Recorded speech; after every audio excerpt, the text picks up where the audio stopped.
আচ্ছা, নারী ও শিশু নির্যাতনের বিরুদ্ধে দেশের সম্প্রতি যে তীব্র আইনি আর সামাজিক আলোড়ন তৈরি হলো, আজ আমরা সেটারই একেবারে গভীরে ঢুকতে যাচ্ছি।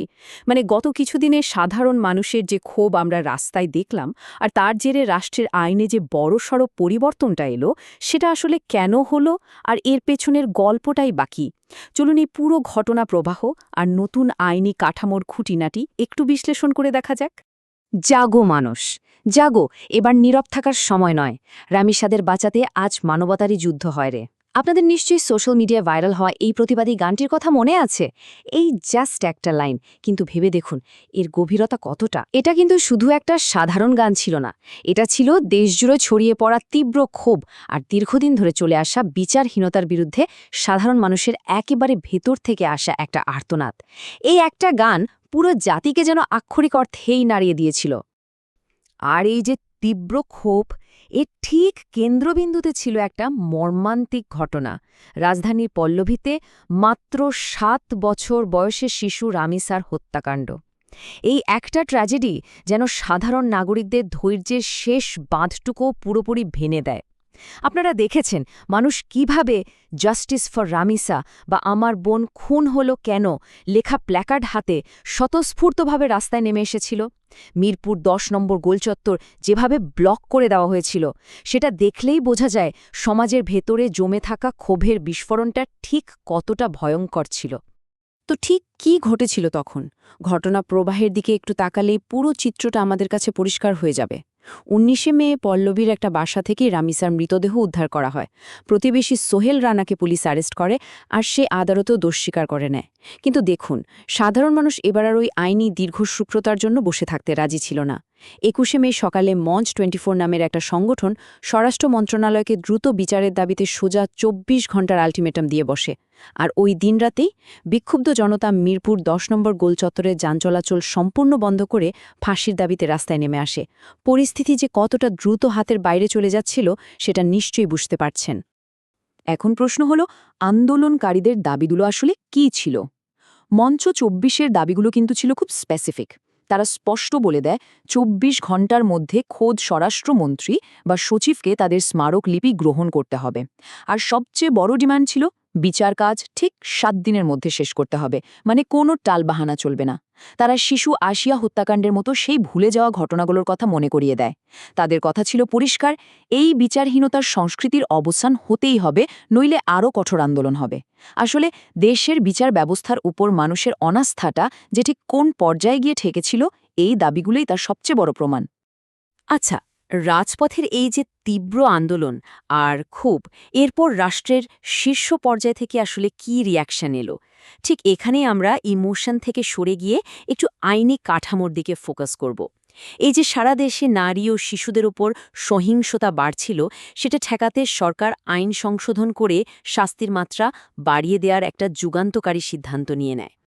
আর সেই সিদ্ধান্তের সরাসরি প্রতিফলন আমরা দেখতে পাই বাংলাদেশ সরকারের এই নতুন প্রকাশিত গ্যাজেটটিতে।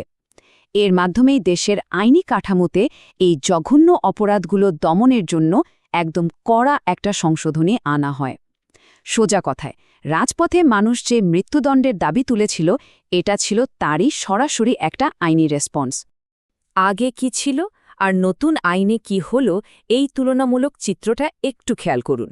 নারী ও শিশু নির্যাতন দমন আইন ২০০০-এ ধর্ষণের মতো অপরাধের সর্বোচ্চ শাস্তি ছিল যাবজ্জীবন সশ্রম কারাদণ্ড। কিন্তু নতুন সংশোধিত আইনে এই সর্বোচ্চ শাস্তিকে এক লাফে উন্নীত করে সরাসরি মৃত্যুদণ্ড বা যাবজ্জীবন সশ্রম কারাদণ্ড করা হলো। মানে বুঝতে পারছেন, মৃত্যুদণ্ডের মতো এত এক্সট্রিম একটা শাস্তির সংযোজন কিন্তু এটাই প্রমাণ করে যে সাধারণ মানুষের ক্ষোভ মেটাতে আর অপরাধীদের মনে একটা ভীতি তৈরি করতে সরকার ঠিক কতটা দৃঢ় প্রতিজ্ঞ ছিল। তবে ব্যাপার হল, গ্যাজেটে কিন্তু শুধু মৃত্যুদণ্ডের কথাই বলা হয়নি। আরও বেশ কিছু গেম চেঞ্জিং আইনি পরিবর্তন আনা হয়েছে। যেমন ধরুন, অপরাধীর ওপর যে অর্থদণ্ড ধার্য করা হবে, সেটা এখন থেকে আইনগতভাবে ভুক্তভোগীর ক্ষতিপূরণ হিসাবে আদায় করা যাবে। এছাড়া সবচেয়ে জরুরি যে বিষয়টা, ফৌজদারি তদন্তের সময় ডিএনএ টেস্ট একদম বাধ্যতামূলক করা হয়েছে। মানে অপরাধ প্রমাণ করার ক্ষেত্রে এখন একটা শক্ত বৈজ্ঞানিক ভিত্তি থাকছে। আর হ্যাঁ, বিশেষ ট্রাইব্যুনালগুলোকে নির্দেশ দেওয়া হয়েছে একেবারে দ্রুততম সময়ের মধ্যে বিচার কাজ শেষ করার। তার মানে শুধু শাস্তির মাত্রাই বাড়ানো হয়নি, বরং পুরো আইনি প্রসেসটাকেই ঢেলে সাজানোর একটা বড়সড় চেষ্টা করা হয়েছে এখানে। ঠিক আছে, চলুন এবার লেন্সটা একটু জুম আউট করি। লিঙ্গভিত্তিক সহিংসতা আর বিচারহীনতার বিরুদ্ধে এই যে লড়াই, এটা ভাবার কোনো কারণ নেই যে এটা শুধু বাংলাদেশেরই সমস্যা। একটু বিশ্বের দিকে তাকালেই দেখবেন, অস্ট্রেলিয়ায় ২১ বছর বয়সী এক এক্সচেঞ্জ স্টুডেন্টের হত্যাকাণ্ডের পর সেখানে তুমুল বিক্ষোভ হয়েছে। ভারতে ২০১২ সালের সেই বিভৎস বাসধর্ষণ আর বিভিন্ন বর্ণভিত্তিক হত্যাকাণ্ডের বিরুদ্ধে প্রতিবাদ আমরা সবাই দেখেছি। মেক্সিকোতে প্রতিদিন গড়ে ১০ জন নারী নিহতের ঘটনায় নারীরা বিশাল ধর্মঘটে নেমেছিল। নাইজেরিয়াতে আইন ঠিকমতো প্রয়োগ না হওয়ার প্রতিবাদে শুরু হয়েছিল #উইআরটায়ার্ড আন্দোলন। এমনকি স্পেনেও আদালত আসামিদের প্রতি একটু নরম সুর নেওয়ায় লাখ লাখ নারী রাস্তায় নেমে এসেছিল।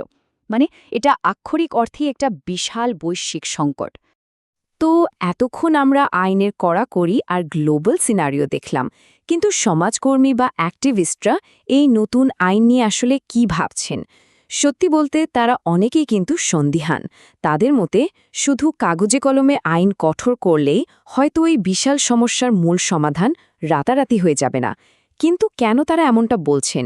চলুন তাদের এই যুক্তির পেছনের ডেটাগুলো একটু খুঁটিয়ে দেখি। ১,০০০-এর বেশি সংখ্যাটা একটু খেয়াল করুন। অধিকার কর্মকর্মীদের হিসাব অনুযায়ী বছরের শুরুর কয়েক মাসের মধ্যেই যৌন নির্যাতনের ১,০০০-এর বেশি প্রকাশ্য অভিযোগ রেকর্ড করা হয়েছে। এবার একটু ভাবুন তো, ১৭ কোটি মানুষের একটা দেশে যেখানে অনেকেই সামাজিক সম্মান বা ভয়ে অভিযোগ করার সাহসটুকু পর্যন্ত পান না, সেখানে এই ১,০০০ সংখ্যাটা তো জাস্ট হিমশৈলের চূড়া মাত্র। মানে আসল অপরাধের সংখ্যাটা যে এর চেয়ে বহুগুণ বেশি, সেটা তো খুব সহজেই অনুমান করা যায়, তাই না? আর এর চেয়েও ভয়াবহ পরিসংখ্যানটা হচ্ছে মাত্র ৩%। বাংলাদেশে এ ধরনের অপরাধের আনুমানিক সাজার হার বা কনভিকশন রেট হচ্ছে মাত্র ৩%। অ্যাক্টিভিস্টরা কিন্তু ঠিক এই জায়গাটাতেই ভয় পাচ্ছেন। তারা বলছেন, দেখুন, ১০০টা কেসের মধ্যে যদি মাত্র ৩টা কেসে অপরাধীর সাজা নিশ্চিত হয়, তাহলে শাস্তির মাত্রা যাবজ্জীবন থেকে মৃত্যুদণ্ড করে দিলেই বা আসলে কী পার্থক্যটা তৈরি হবে? মূল ঘাপলাটা তো সেই সাজা নিশ্চিত করার লম্বা আর জটিল প্রক্রিয়ার ভেতরেই রয়ে গেছে। এই সমস্যার একদম শেকড়ে যাওয়ার জন্য জাতিসংঘের এই অ্যাসেসমেন্টটা কিন্তু খুবই প্রাসঙ্গিক। তারা স্পষ্ট বলছে, এই পুরো পরিস্থিতির পেছনে রয়েছে আমাদের সামাজিক, আচরণগত আর কাঠামোগত নারীবিদ্বেষ বা মিসোজিনি। মানে আইনি কাঠামোর বাইরে আমাদের সমাজে এমন কিছু অলিখিত নিয়ম বা দৃষ্টিভঙ্গি একেবারে গেঁথে আছে, যা আসলে পদে পদে এই পুরো বিচার প্রক্রিয়াটাকে আটকে দেয়। তো এই কাঠামোগত বাধাগুলো আসলে কি কি? প্রথমত দেখুন, ভুক্তভোগীকেই দোষারোপ করার আমাদের যে একটা বাজে সংস্কৃতি আছে। আমরা প্রায়ই দেখি পরিচিত অনেকেই প্রকাশ্যে নির্যাতনের জন্য নারীদের পোশাককেই দায়ী করে বসেন। দ্বিতীয়ত, প্রতিশোধের চরম একটা ভয় কাজ করে। আপনাদের হয়তো মনে আছে, মাদ্রাসার অধ্যক্ষের বিরুদ্ধে হয়রানির অভিযোগ তোলায় এক ১৯ বছর বয়সী ছাত্রীকে কিভাবে গায়ে আগুন দিয়ে পুড়িয়ে মারা হয়েছিল। তৃতীয়ত, এ ধরনের অপরাধের যে আইনি সংজ্ঞাগুলো আমাদের আছে, সেগুলো এখনও অনেক বেশি ব্যাকডেটেড আর সংকীর্ণ। আর সবশেষে, আমাদের সমাজে এমন কিছু বিস্তৃত সাংস্কৃতিক রীতিনীতি আছে, যেগুলো যুগ যুগ ধরে সেই পুরুষ অপরাধীদেরই পরোক্ষভাবে সুবিধা দিয়ে আসছে। মানে বুঝতেই পারছেন, সমাজ থেকে এই বাধাগুলো দূর না হলে শুধু মৃত্যুদণ্ডের মতো কড়া শাস্তি দিয়ে ওই ৩% কনভিকশন রেট কোনোভাবেই বাড়ানো সম্ভব না। আমরা আজকের বিশ্লেষণের একেবারে শেষ পর্যায়ে চলে এসেছি। সবশেষে এই পুরো সিনারিও আমাদের সামনে অত্যন্ত গভীর একটা প্রশ্ন ছুড়ে দেয়। দেখুন, আইনের মাধ্যমে শাস্তির মাত্রা কঠোর করাটা হয়তো সরকারের একটা তাৎক্ষণিক বা দ্রুত পদক্ষেপ হতে পারে, কিন্তু একটা সমাজের নৈতিক আর কাঠামোগত দৃষ্টিভঙ্গি কি এত সহজে বা এত দ্রুত বদলে ফেলা যায়? আইনি কড়াকড়ির পাশাপাশি সমাজের একদম গভীরে লুকিয়ে থাকা এই যে পচন, সেটা দূর করতে আমাদের আর ঠিক কতদিন অপেক্ষা করতে হবে? এই সবচেয়ে জরুরি প্রশ্নটা আপনাদের জন্য রেখে আজকের বিশ্লেষণ আমরা এখানেই শেষ করছি।